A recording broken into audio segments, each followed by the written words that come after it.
Landbou sake word met trots geborg deur Winfield United South Africa. Ons glo in landbou in Suid-Afrika en stap die pad saam na 'n volhoubare toekoms. Winfield United South Africa. Ons lei vooruitgang in landbou. Soos julle gehoor het, gesels ek met Helene Viljoen van Graan Suid-Afrika. Goeiemôre Helene, dit is heerlik om jou weer hier by ons te hê. Ag, baie dankie Annika, dis 'n voorreg om hier te kan wees. Helene, wat is die rol van Graan Suid-Afrika? Annika, georganiseerde landbou in Suid-Afrika speel 'n integrale rol om te verseker dat ons landbousektor nog oor 20 en 30 jaar gaan floreer.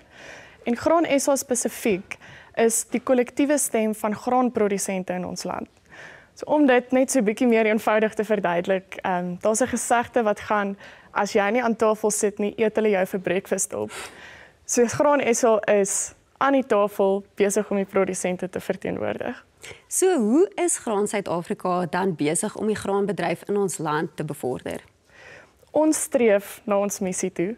En die missie wat ons as Graan SA het, is om 'n produsent winsgewend en volhoubaar op die plaas te hou.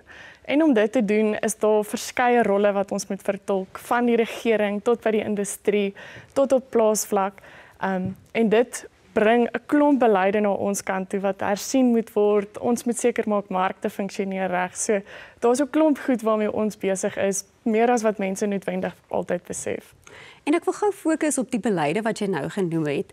Watter beleide beywer Graan Suid-Afrika om spesifiek die graanprodusente te help? Annika, ek dink een van die interessante beleide is iets soos BTW op sorghum. Dit affekteer nie net 'n produsent nie, maar so ook die eindverbruiker. Een van die ander beleide is invoertariewe, of dit nou vir koring, vir sojabone, vir grondbone is, spoel dit weer eens nie net deur tot die produsent nie, maar so ook die verbruiker.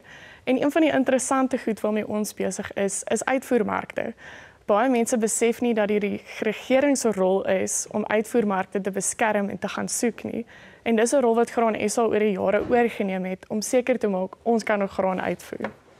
En die graanbedryf is so 'n groot deel van landbou in Suid-Afrika, so ek neem aan dit speel ook 'n reuse rol as dit kom by voedselsekerheid van Suid-Afrika. Kan jy vir ons daarvan vertel? Natuurlik Annika.